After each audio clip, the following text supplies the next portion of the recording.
So, in today's class, we are going to see the last part of human reproduction chapter, that is parturition. Right? Any questions from this up to this topic? Major difficulty? Yes? Major difficulties?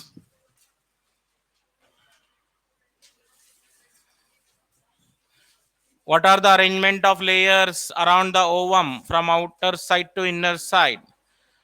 Corona radiata, then zona pellucida, plasma membrane, and then vitelline membrane. Yes. Huh?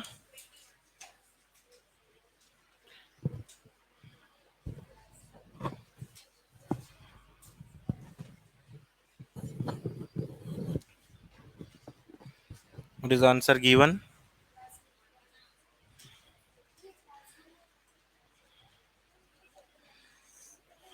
Fibrinogen तो नहीं रहेगा, plasmin ले सकते हैं.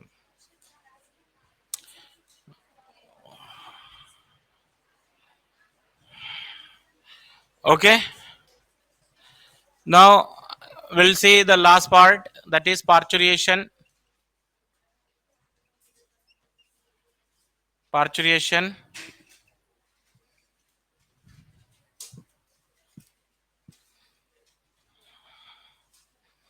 What is meant by parturition?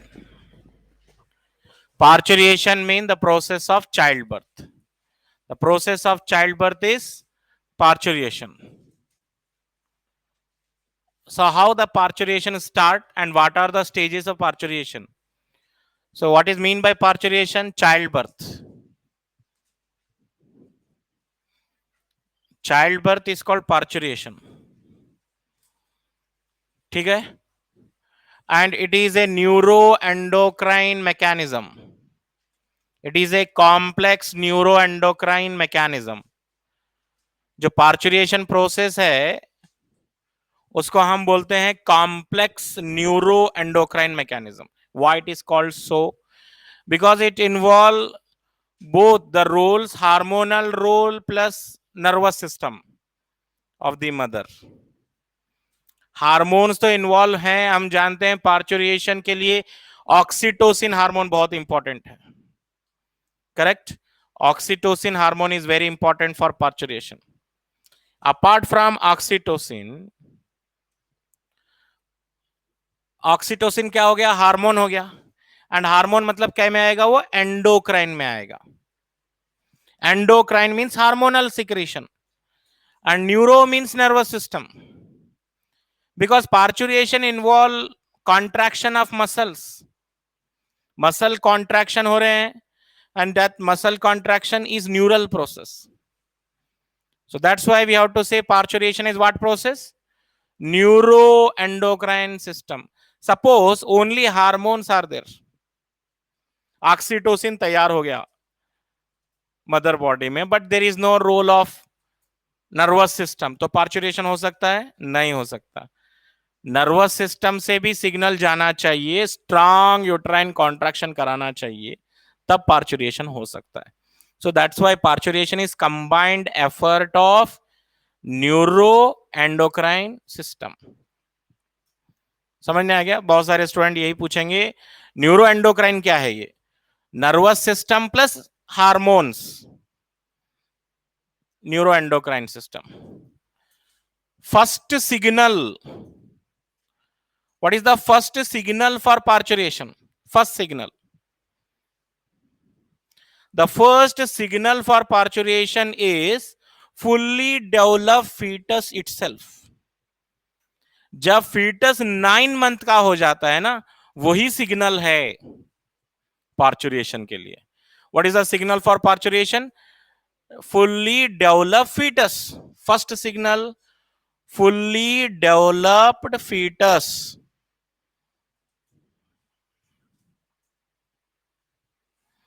Plus placenta.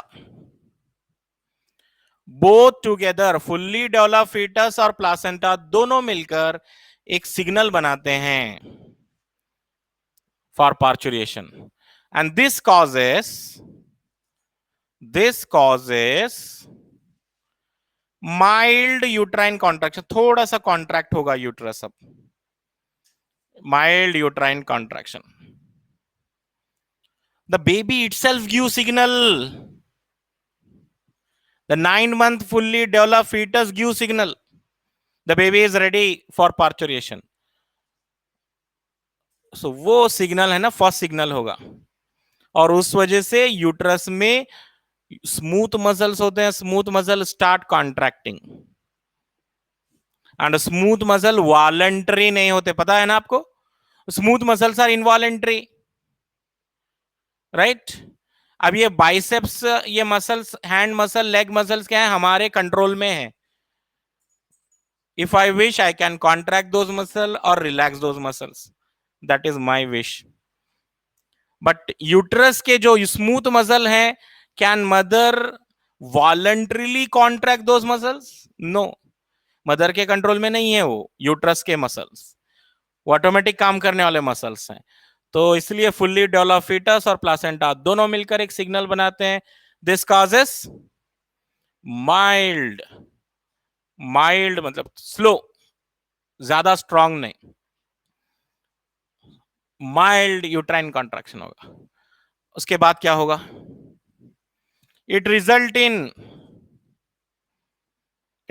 In release of oxytocin from maternal pituitary gland से oxytocin release होगा। It result in release of oxytocin from maternal pituitary. अब क्या होगा नेक्स्ट, आगे क्या होगा? It causes stronger uterine contraction,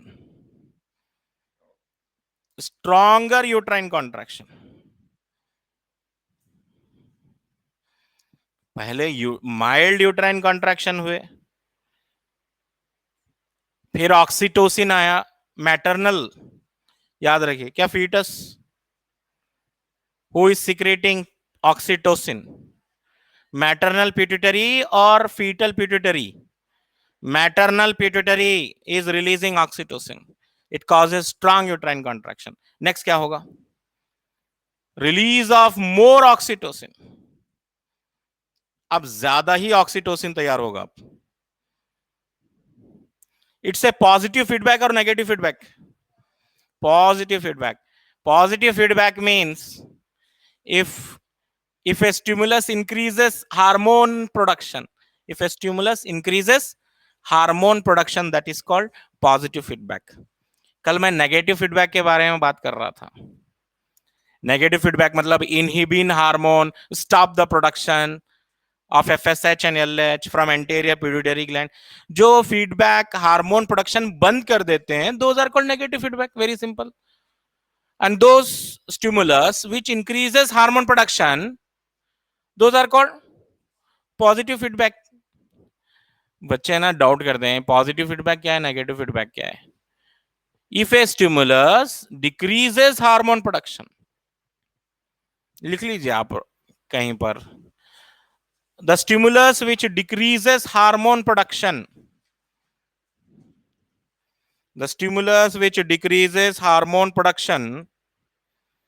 जो hormone production decrease करेंगे,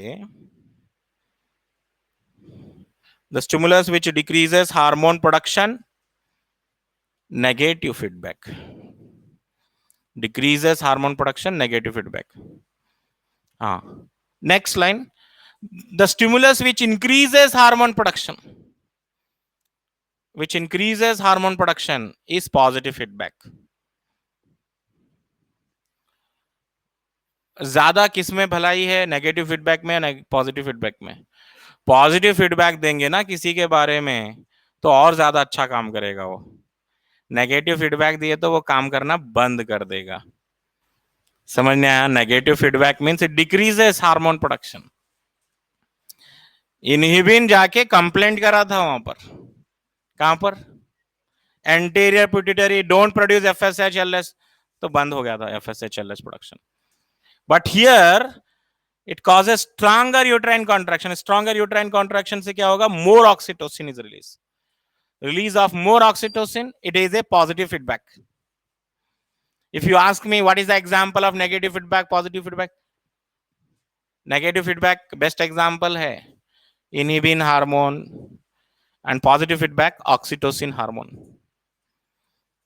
अब क्या होगा नेक्स्ट? रिलीज ऑक्सीटोसिन तो रिलीज हो गया, और ज्यादा यूट्राइन कॉन्ट्रैक्शन होंगे. अब more and more uterine contraction, more and more uterine contraction, ज्यादा ही कॉन्ट्रैक्ट हो रहे हैं मसल्स. अब more and more uterine contraction. आगे क्या होगा फिर? More and more uterine contraction के बाद अब होगा फीटल इजेक्शन रिफ्लेक्स. तो यहीं से स्टार्ट हो गया.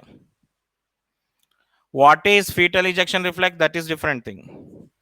Fetal ejection reflex means from the time of developing first signal, that is fully developed fetus and placenta both together give the first signal for parturition till childbirth.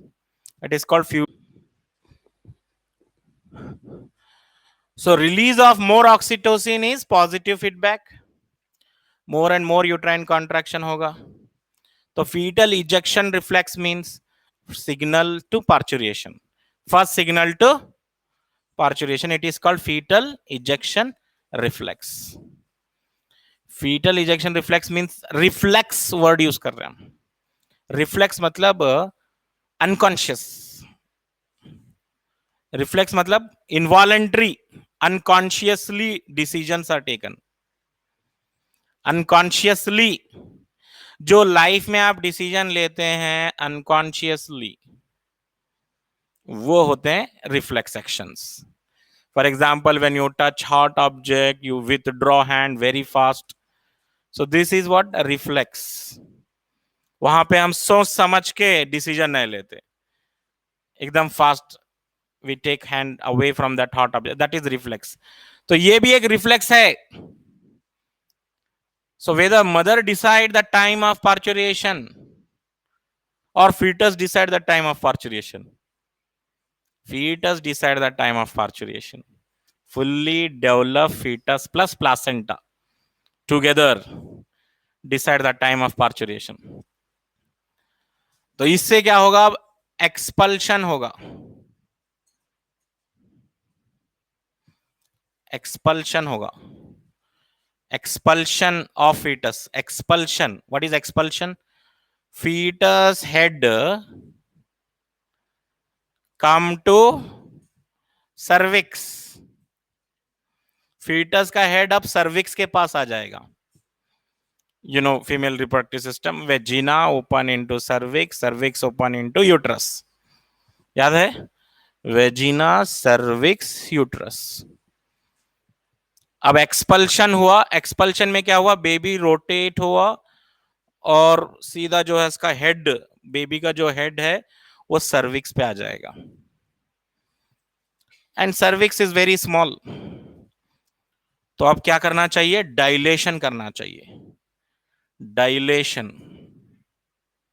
Dilation मतलब uterine muscles plus cervix दे dilate.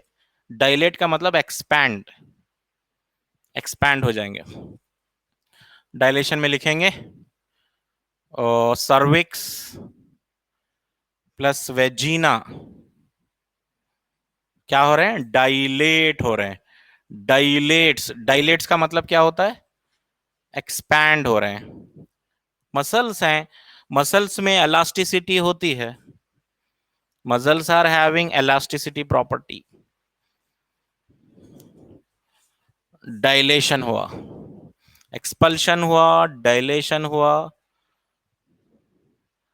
अब क्या होगा? Baby is coming out through the birth canal. What is birth canal? Cervix plus vagina. Baby delivered through birth canal. Birth canal.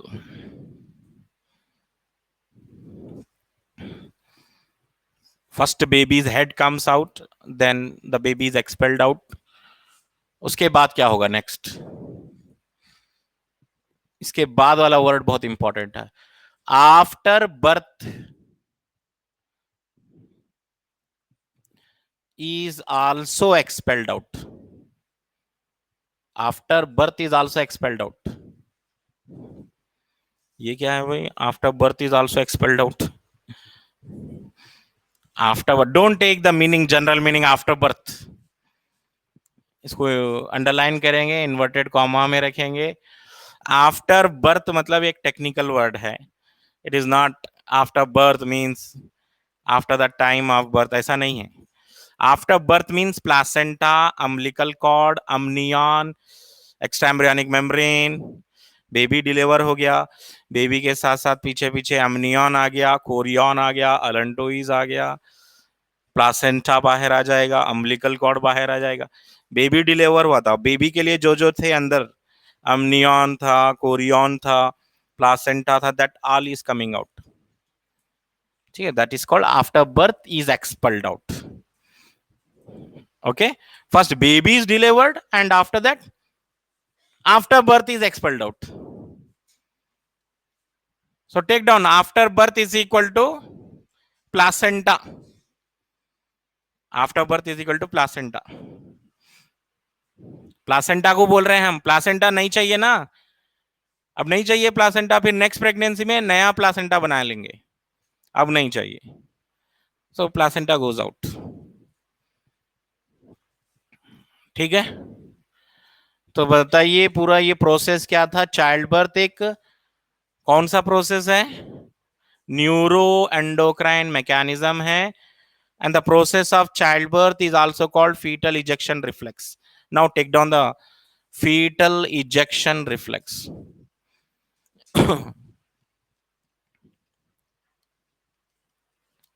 fetal ejection reflex का मतलब क्या होता है? fetal ejection reflex means the fully grown or fully developed fetus plus placenta originates the signal for parturition. Fully developed fetus plus placenta develop the signal for parturition. It is called fetal ejection reflex.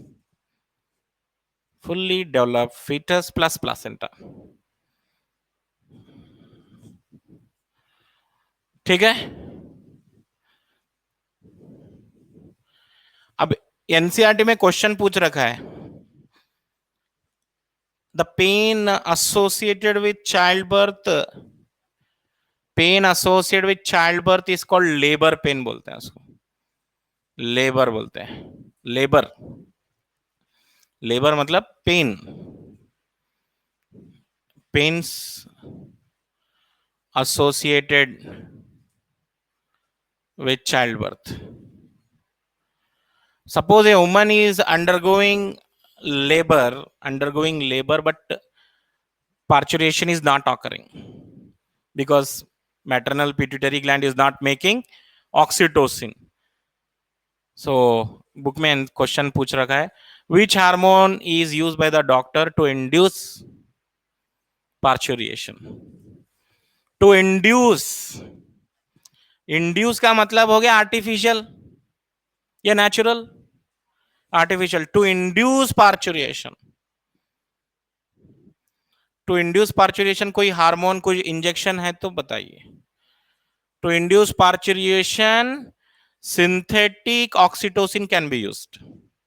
Synthetic oxytocin भी readymade मिल जाते हैं। Synthetic oxytocin, pitocin, underline, pitocin is used, use किया जाता है, Pitocin use कर सकते हैं, या ऑक्सीटोसिन का दूसरा नाम हम पीटोसिन भी बोल सकते हैं। Oxytocin another name is Pitocin. Okay,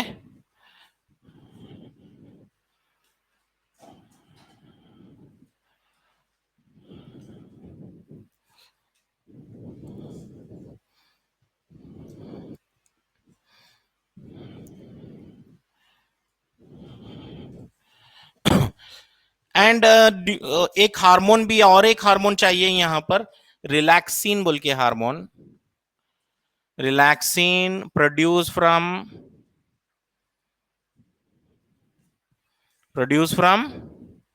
ovary,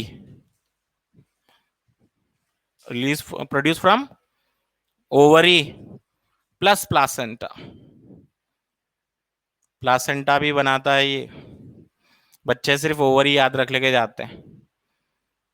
हाँ, अगर एनसीईआरटी है तो ओपन कर लीजिए, पढ़ लीजिए एक बार, लाइन बुक है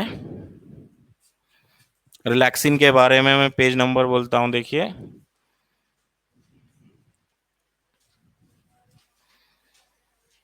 बच्चे सिर्फ ओवर ही पढ़ के जाते हैं,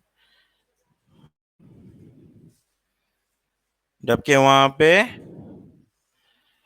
ओवरी और प्लासेंटा दोनों भी आना चाहिए। पेज नंबर बता रहा हूं, देखिए। पेज नंबर 53 पे आ जाओ।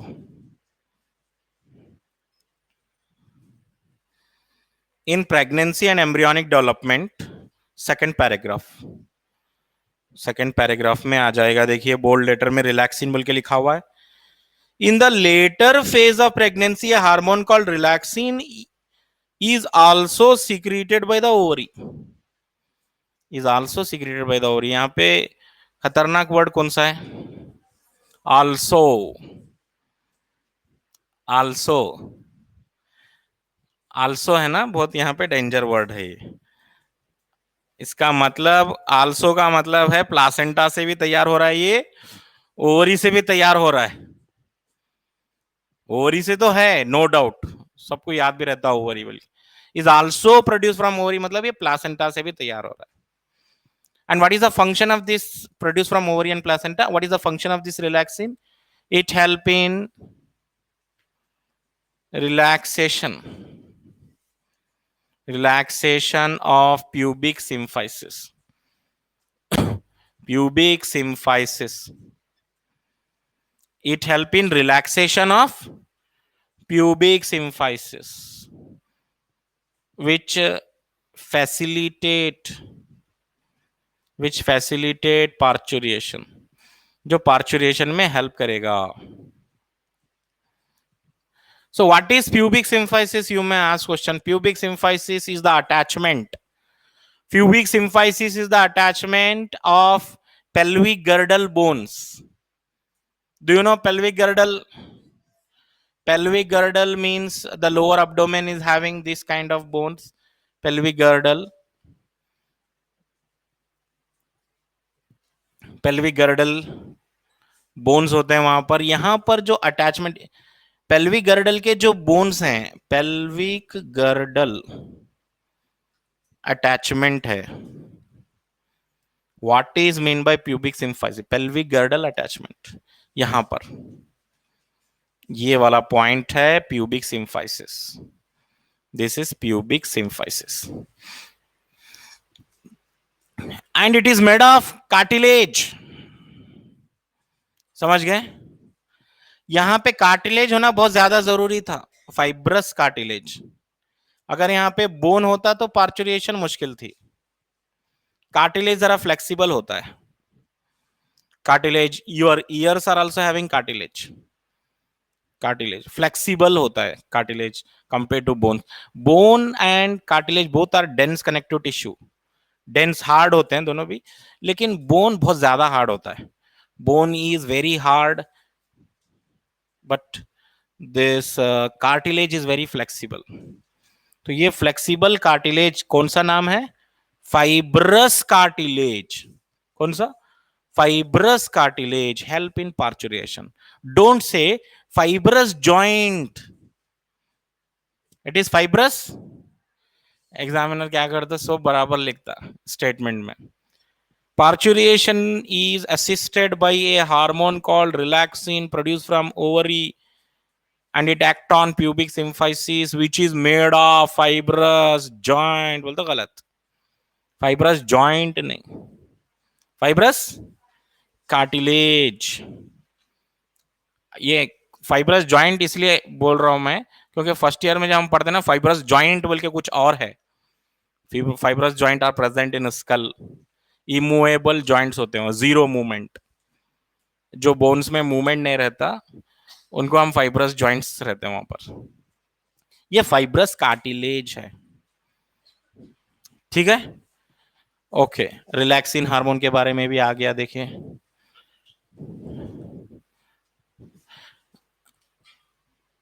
अब ये भी बात यहां पे बुक में लिखी हुई है, रिलैक्सिन हार्मोन तैयार कब होता है?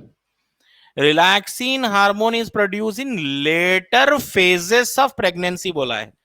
लेटर फेजेस ऑफ प्रेगनेंसी मतलब प्रेगनेंसी के लास्ट लास्ट में तैयार होने वाला हार्मोन, स्टार्टिंग में नहीं। It is produced in,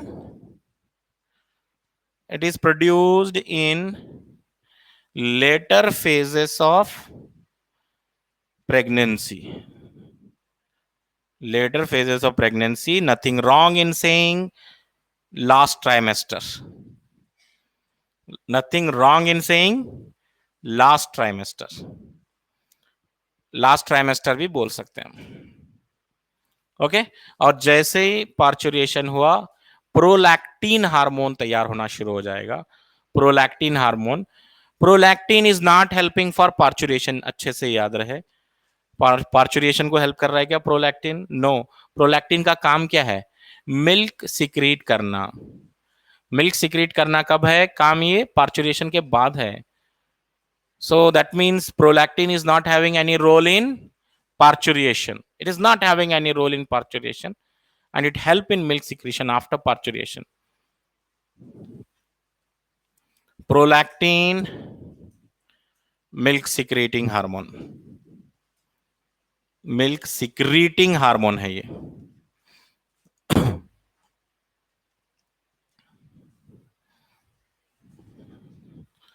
Maybe its production start in last phase of pregnancy, बोल सकते हैं last phase, statement आया हुआ है ये।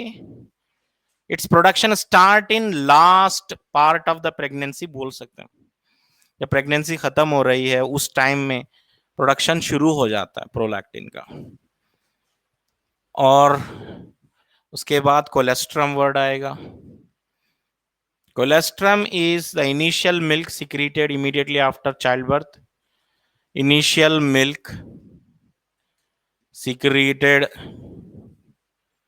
immediately after birth, immediately after birth, and it is rich in IgA antibodies। IgA immunoglobulins बहुत ज्यादा रहते हैं कोलेस्ट्रम में। It provide natural passive immunity. कौन सी इम्यूनिटी देगा ये? नेचुरल पैसिव इम्यूनिटी देगा ये। नेचुरल मतलब मदर से फीटस को जा रहा है आईजीए एंटीबॉडीज। आईजीए एक्चुअली जो कोलेस्ट्रम है, एक्चुअली ये डिफेंस के लिए बहुत इंपॉर्टेंट है। बच्चे का जो डिफेंस सिस्टम है, इम्यूनिटी है न्यूबॉर्न बेबी का, that is very weak, immunity बहुत वीक है। So that's why mother is passing her antibodies.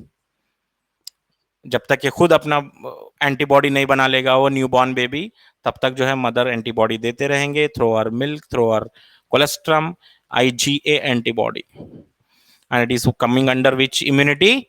Natural passive. It is called passive because baby is receiving antibody from mother. अगर किसी और के antibodies आप receive कर रहे हैं, then it is called passive. अगर आप किसी और के एंटीबॉडीज रिसीव कर रहे हैं तो passive. The baby is receiving antibody from mother, that's why it is passive immunity. ठीक है? Yes. So after this, any questions? If you read summary, summary में कुछ मिल रहा है तो देख लो। Yes. Trimester. Trimester क्या है? Pregnancy is divided into 3 trimester. 3 trimester, 3 months, 3 months, 3 months. Each trimester is 3 months. तो प्रेगनेंसी को हम 3 ट्राइमेस्टर में हम डिवाइड कर सकते हैं। During first trimester major organ systems are formed, पूरे पूरे ऑर्गन सिस्टम बन जाते हैं फर्स्ट ट्राइमेस्टर में, ठीक है। सेकेंड ट्राइमेस्टर में baby is completely covered with fine hairs, eyelashes are formed, eyelids are open in second trimester. Second trimester के बाद क्या बचा है बोलते, सिर्फ डेवलपमेंट बचा हुआ है, मतलब ग्रोथ बचा हुआ है, सारे ऑर्गन्स बन गए। 6 मंथ मतलब बेबी के सारे सारे ऑर्गन बन गए हैं। Now the baby has to grow 7th month, 8th month, 9th month। Yes, okay.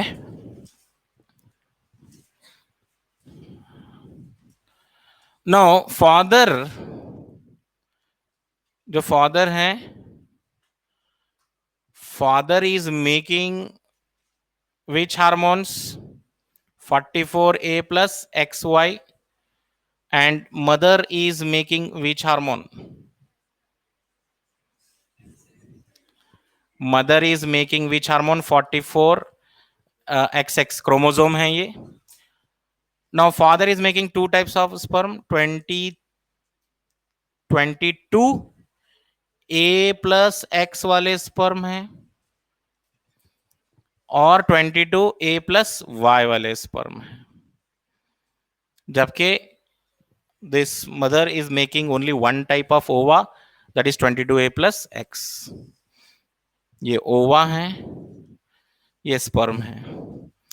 So that means sperms are 2 type. Sperms are 2 type, that is X containing sperm, Y containing sperm. But ova is only 1 type. At the time of fertilization, this sperm and this ova, if they fuse, 44A plus XX, मतलब ये female child बनने वाला है, female child बनने वाला है। So who decided the gender of the fetus or gender of the baby? Father he decide करेंगे, mother का कोई रोल नहीं है, मदर का कोई रोल नहीं है, क्योंकि woman is always giving x chromosome, क्योंकि मदर के पास तो है ही नहीं, वाई तो है नहीं। So always mother is giving X, either to son और to daughter.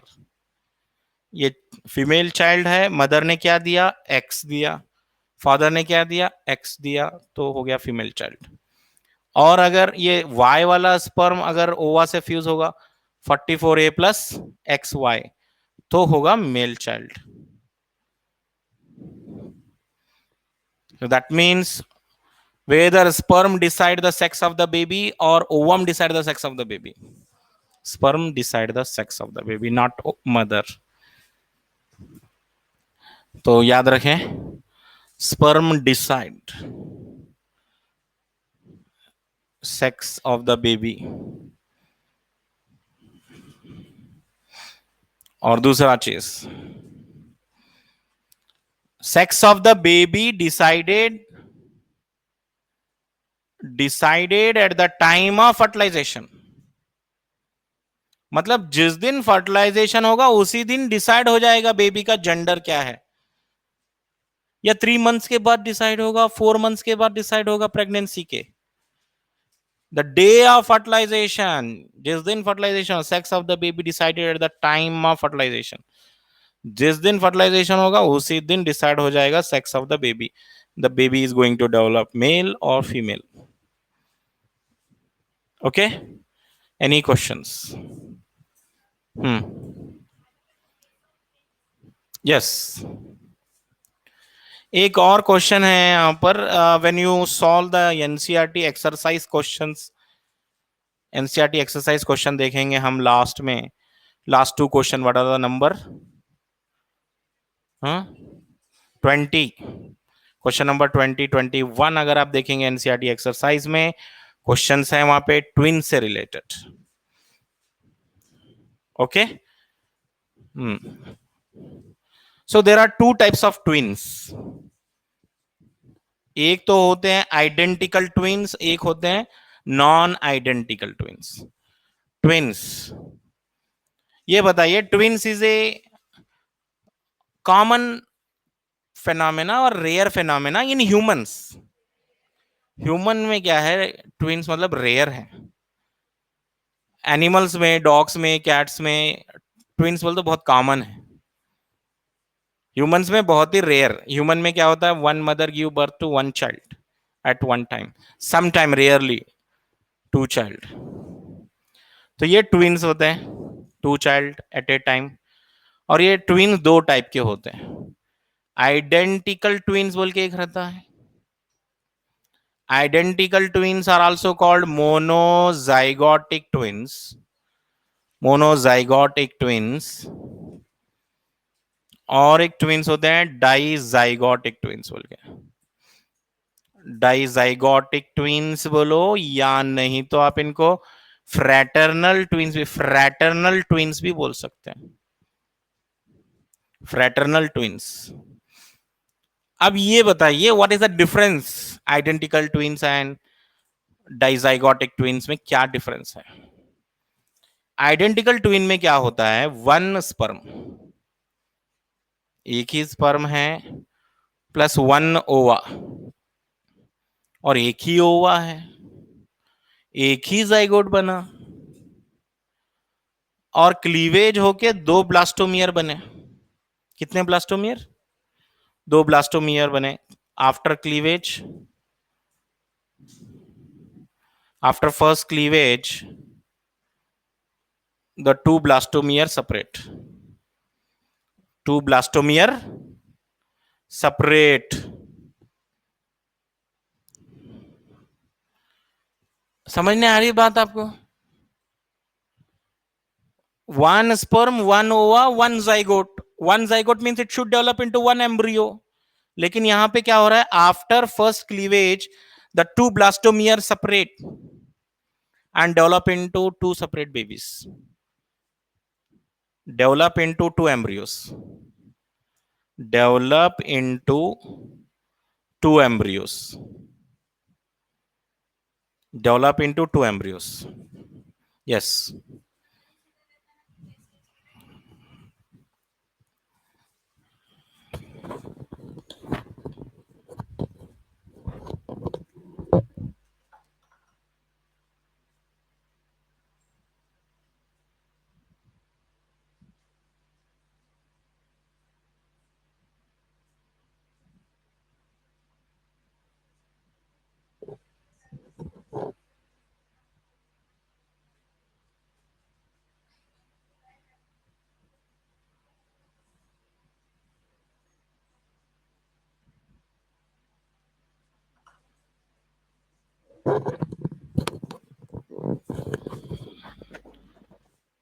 So after first cleavage, the two blastomeres separate, develop into two embryos, and ये पूरी तरीके से 100% सेम रहने वाले हैं ये twins. 100% same, height wise, skin color wise, everything same, and they look similar. And it's a very very rare case. Twins is a rare case. फिर वो ट्विंस में मोनोजाइगोटिक ट्विंस तो बहुत ही रेयर केस। अब वो अबनॉर्मेलिटीज वगैरह आप embryology में पढ़ना है, एमबीबीएस में। Sometime twins are joint by their head, वो हेड से जॉइंट हैं या उनके लेग्स जॉइंट हैं, ऐसा वो अलग अबनॉर्मेलिटीज, वो सारे मोनोजाइगोटिक ट्विंस ही होते हैं। अब ये और एक बात, मोनोजाइगोटिक ट्विंस में हो सकता है दोनों मेल, तो हो सकता है दोनों फीमेल। एक मेल एक फीमेल नहीं हो सकता, बिकॉज दे आर 100% सेम बोला मैं। सो दे मे बी बोथ मेल और बोथ फीमेल। जेंडर सेम बोलना चाहिए, gender same. Whereas dizygotic twins मतलब two sperm plus two ova simultaneously produce. Actually, there is a rule. One menstrual cycle means one ova, but sometimes rarely two ovas are formed. अब reason नहीं पूछना, वो it's a coincidence. Two ova are formed and two zygotes are formed. Two embryos are formed. Two embryos are formed. Two zygote, two embryos, two zygote बनेंगे, two embryos बनेंगे, and these dizygotic twin जो है they may be one male one female, और they may be both male और they may be both female, but here compulsory gender should be same. यहां same भी हो सकता है, डिफरेंट भी हो सकता है। क्या लिखेंगे? जेंडर मे बी सेम, जरूरी नहीं है, या डिफरेंट भी हो सकता है, एक मेल एक फीमेल भी हो सकता है। समझ में आ रही है बात? आप कॉन्सेप्ट समझ के रखो, कॉन्सेप्ट समझ के रख लो, एग्जाम में स्टेटमेंट आएंगे इसके related. Monozygotic twins are identical twins which develop from single zygote. Statement right और रॉन्ग? बोलो, राइट है ना स्टेटमेंट? कॉन्सेप्ट समझ के रख लेना, हम एक जाइगोट से बनने वाले हैं, बिल्कुल सही है। डाइजाइगोटिक ट्विन्स में name it's dizygotic, two different zygotes. ठीक है, यस। और कोई क्वेश्चन? हाँ, तो जो है हम कंटिन्यू करेंगे नेक्स्ट कल के क्लास में जो है हम ह्यूमन रिप्रोडक्शन टॉपिक पे जोलॉजी क्लास में क्वेश्चंस करेंगे, डिफिकल्ट क्वेश्चंस। ठीक है, difficulties means within the syllabus, not MBBS questions. Okay. Hmm. हाँ, जर्म लेयर के बारे में भी मैं कल आपको बताऊंगा। एनसीईआरटी में बस इतना दिया है, germ layers are form immediately after implantation. वो germ layer ectoderm, mesoderm, endoderm.